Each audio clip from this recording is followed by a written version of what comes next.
warahmatullahi wabarakatuh. Izin memperkenalkan diri, nama saya Fikri Ramdhani dari Prodi Teknologi Rekayasa Perangkat Lunak semester 1. Di sini saya akan menjelaskan sebuah program pemrograman dasar untuk studi kasus peminjaman buku dan juga ATM sederhana. Di sini untuk studi kasus pertama yaitu buatlah algoritma untuk menghitung biaya peminjaman buku. Biaya pinjam 1.500 per hari untuk 3 hari pertama. Selanjutnya dikenakan tarif 500 per hari. Setiap member akan memperoleh diskon sebanyak 20% untuk biaya peminjaman di atas 10.000 dan 10% untuk peminjaman di bawah atau sama dengan 10.000. Status bukan member tidak akan mendapatkan diskon apapun. Lalu untuk studi kasus yang kedua yaitu ATM sederhana. Di sini dituliskan buatlah algoritma untuk kasus berikutnya.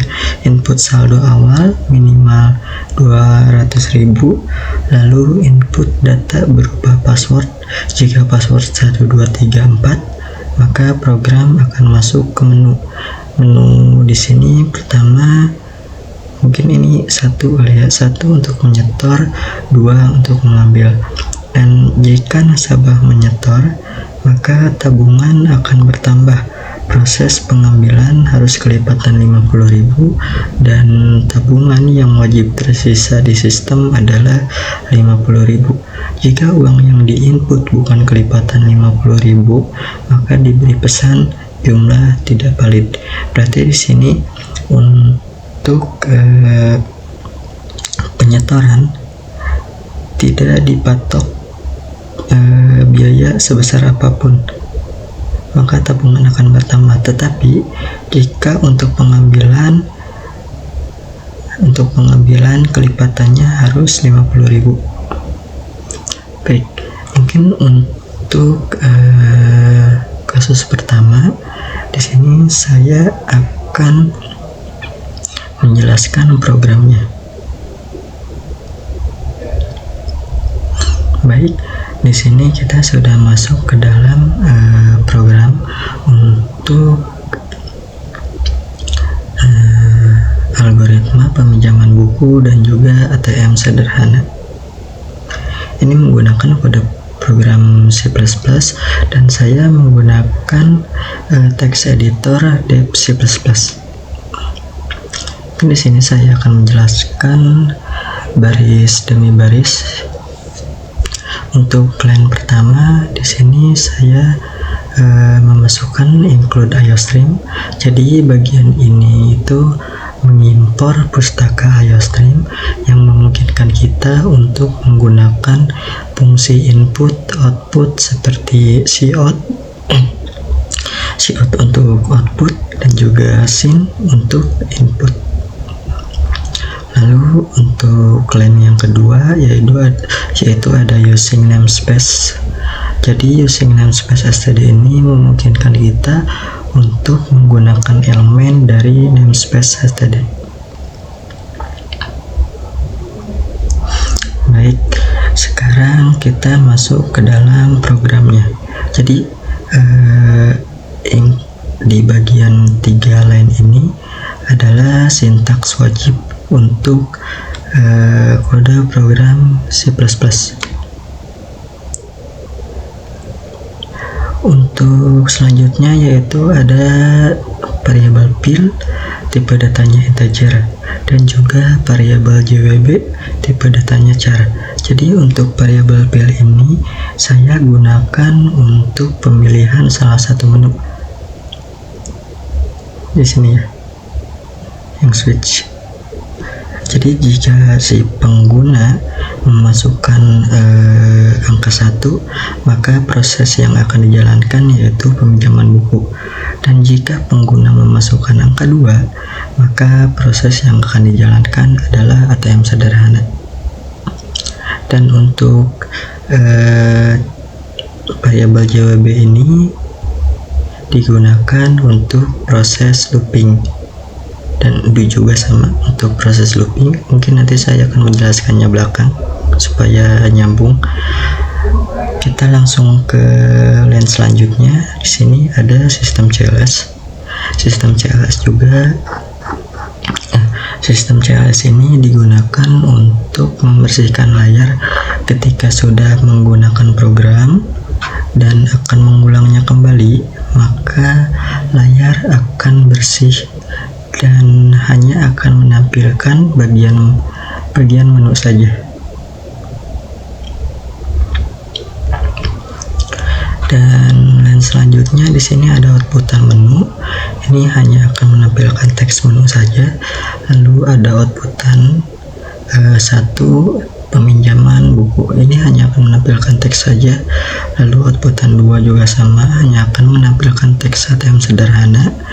Dan outputan selanjutnya juga sama, hanya akan menampilkan pilih menu. Tetapi di sini untuk pilih menu ini program meminta untuk memasukkan atau menginput salah satu menu, misalkan pilih menu 1 ataupun pilih menu 2. Mungkin kita akan menjalankan program ini terlebih dahulu. Jika program sudah dijalankan, maka tampilan akan menjadi seperti ini ya. Dan di sini ada tulisan menu, lalu ada peminjaman buku, dan juga ada ATM sederhana. Dan di sini program meminta si pengguna untuk memilih salah satu menu. Jika memilih menu pertama, maka program akan menjalankan proses peminjaman buku. Lalu jika si pengguna memilih menu yang kedua, maka program akan menjalankan ATM sederhana. Kita balik lagi ke program. Mungkin saya akan menjelaskan dulu algoritma untuk peminjaman buku. Baik, untuk peminjaman buku ini ada di case pertama, yaitu menu pertama. Dan di sini ada variabel hari, biaya, dan juga total bayar menggunakan tipe integer. Lalu ada member menggunakan tipe data char, dan juga variabel diskon menggunakan tipe data float. Kenapa untuk hari, biaya, dan juga total bayar menggunakan tipe data integer? Karena menurut saya untuk hari, biaya, dan juga total bayar hanya menggunakan bilangan bulat saja. Dan untuk member menggunakan tipe data char karena untuk member ini hanya memerlukan satu buah karakter. Misalkan dia member, maka memasukkan M, dan jika bukan member, maka memasukkan B. Dan untuk diskon ini saya menggunakan tipe data float karena tipe data float ini jangkauannya lebih luas, bisa menghitung hitungan koma. Lalu di line selanjutnya ada outputan masukkan jumlah hari peminjaman. Berarti program meminta si pengguna untuk memasukkan jumlah hari peminjaman, dan juga outputan ketika sudah memasukkan jumlah hari peminjaman, maka program meminta si pengguna lagi untuk memasukkan status member. Jika member, maka masukkan M. Jika bukan member, maka masukkan B. Dan di sini untuk proses penghitungannya sesuai dengan studi kasus yang diberikan. Jadi jika si pengguna meminjam buku kurang dari 3 hari, maka biaya per harinya hanya akan dikenakan tarif 1.500. Jika pengguna meminjam buku lebih dari 3 hari, maka untuk hari pertama akan dikenakan tarif 500 rupiah. Dan jika si pengguna adalah member dan melakukan transaksi lebih dari 10.000 atau sama dengan 10.000, maka akan mendapatkan diskon sebesar 20%. Dan jika pengguna adalah member, dia melakukan transaksi kurang atau sama dengan 10.000, maka hanya akan mendapatkan diskon sekitar 10%. Lalu jika pengguna bukan member, maka dia tidak akan mendapatkan diskon apapun. Dan selanjutnya di sini ada pencarian atau menghitung total bayar. Jadi biaya dikurang dengan diskon. Dan biaya ini didapatkan dari jumlah hari peminjaman dikali dengan harga yang sudah ditentukan. Lalu untuk diskon didapatkan dari status ya. Jika biayanya lebih dari 10.000, maka akan mendapatkan diskon sebesar 20%. Dan selanjutnya ada outputan total hari. Untuk total hari ini saya memasukkan hari ini saya mengambil dari inputan untuk masukkan jumlah hari peminjaman. Nah, di sini saya memasukkan hari dan memasukkannya di sini. Lalu untuk biaya ini saya mengambil dari sini. Jadi hari dikali dengan nominal yang sudah ditentukan dari studi kasus tersebut, maka akan mendapatkan hasil biaya ini. Lalu untuk member saya mengambil dari inputan member. Dan jika si pengguna memasukkan M, maka yang keluar member atau M, dan jika si pengguna memasukkan B, maka yang keluar akan B atau bukan member. Lalu outputan selanjutnya ada diskon, dan di sini diskon ini saya mengambil dari sini. Jadi jika si pengguna adalah member, kayak tadi ya, jika si pengguna adalah member, maka akan mendapatkan diskon sekitar 20% dengan syarat transaksi harus melebihi 10.000. Dan untuk total bayar saya mendapatkannya dari biaya dikurang dengan diskon, maka akan menghasilkan total bayar. Dan selanjutnya ada break. Jadi break ini digunakan untuk menghentikan program untuk yang case pertama. Mungkin saya akan menjalankan untuk case pertama atau studi kasus yang pertama, peminjaman buku ya. Kita jalankan.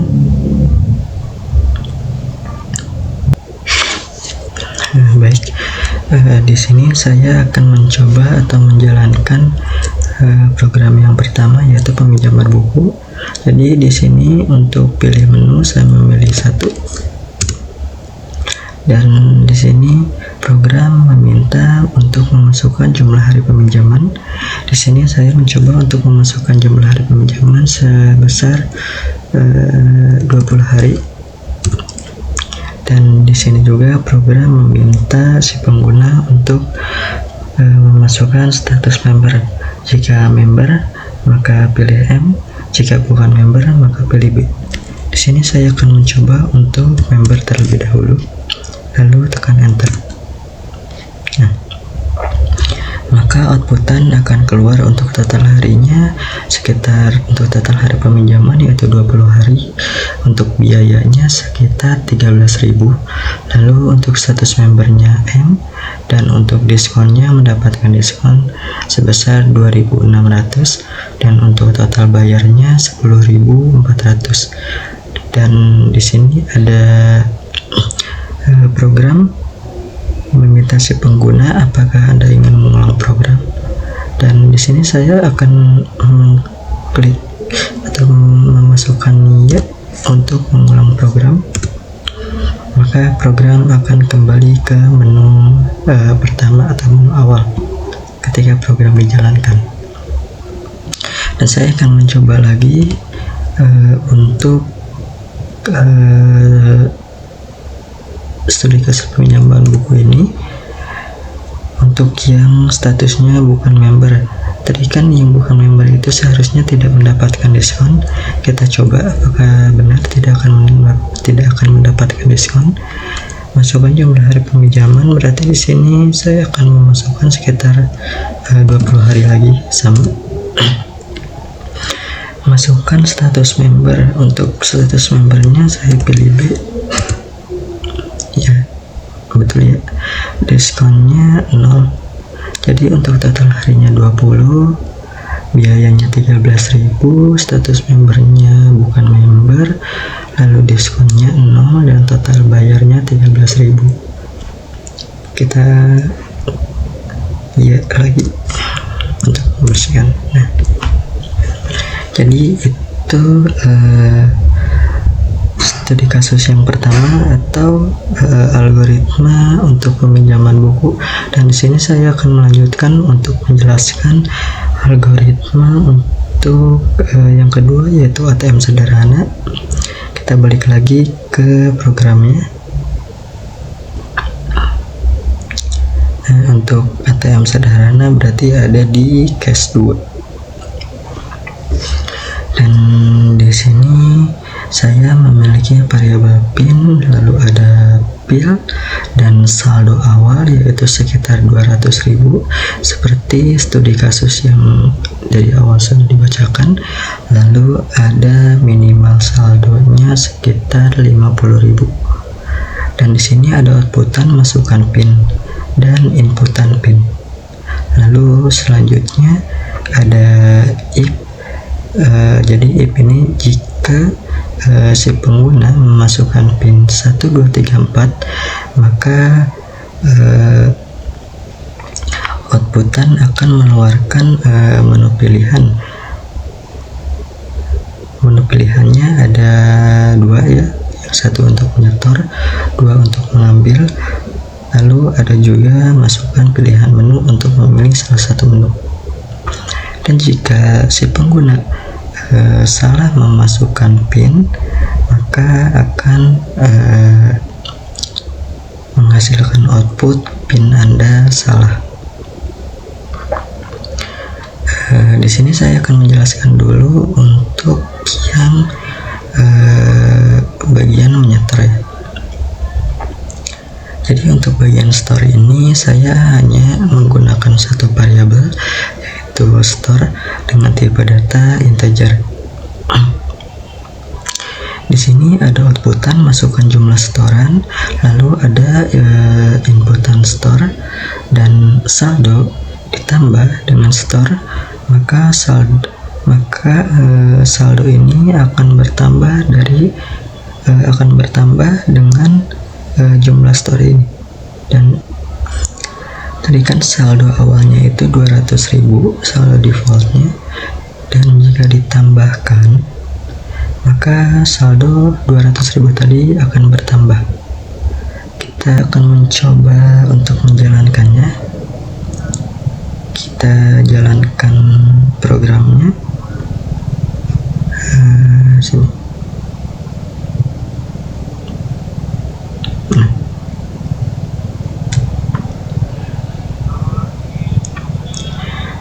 Berarti untuk program ATM sederhana kita memilih menu nomor 2 dan masukkan PIN. PIN yang harus dimasukkan tadi yaitu 1234. Kita tekan enter. Lalu di sini ada menu lagi. Di sini saya memilih untuk menyetor terlebih dahulu. Kita tekan 1. Lalu memasukkan jumlah storan.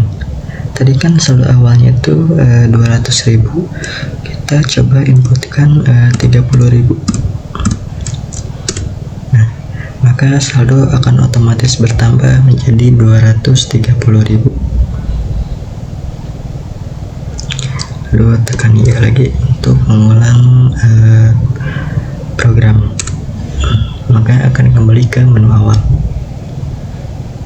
Ya, untuk menu setoran ini hanya segitu ya, karena tidak ada karena tadi dari studi kasus yang diberikan tidak ada kelipatan harus atau tidak ada patokan harus menyetornya berapa, jadi hanya setor ditambah saldo, hanya saldo ditambah setor, gitu saja. Lalu untuk menu yang kedua yaitu untuk pengambilan. Nah, untuk pengambilan ini di sini saya menggunakan dua variabel, ada ambil dan sisa saldo. Untuk tipe datanya integer. Dan di sini ada outputan yaitu masukkan jumlah yang diambil kelipatan dari 50.000 dan juga inputan ambil. Dan di sini ada if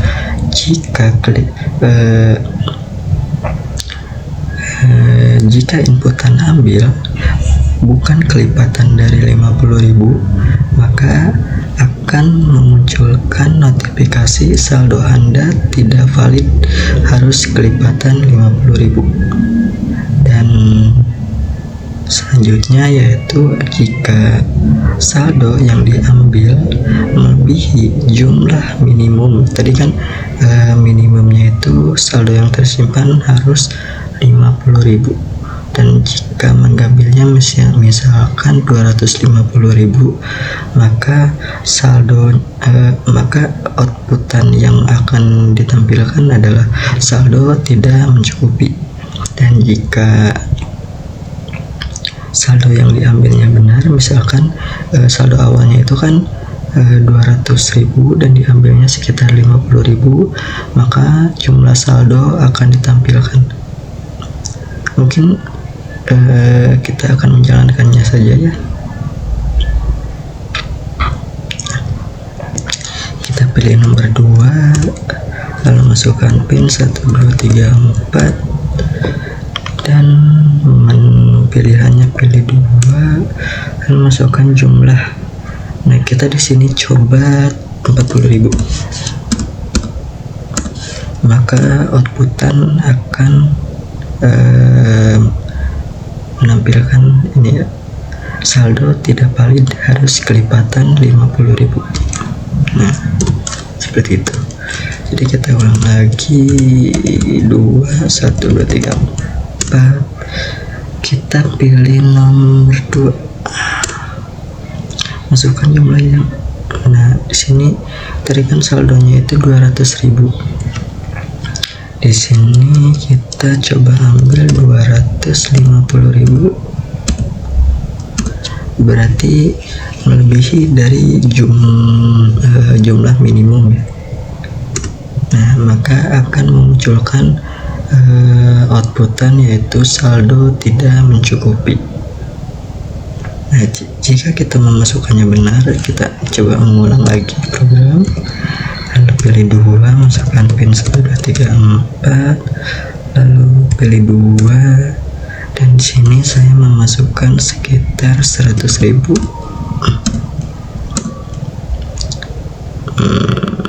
50.000 aja. 50.000. Masuk. Nah, jika kita mengambil 50.000, seharusnya kan si saldo itu menjadi 150.000. Nah, jika lalu kita tekan enter saja, nah maka saldo otomatis akan berkurang menjadi 150.000. Kita tekan ya lagi untuk mengulang program.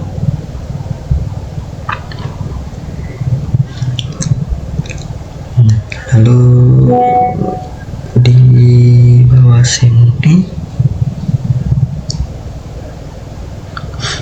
ada, apakah Anda ingin mengulang program tadi ya?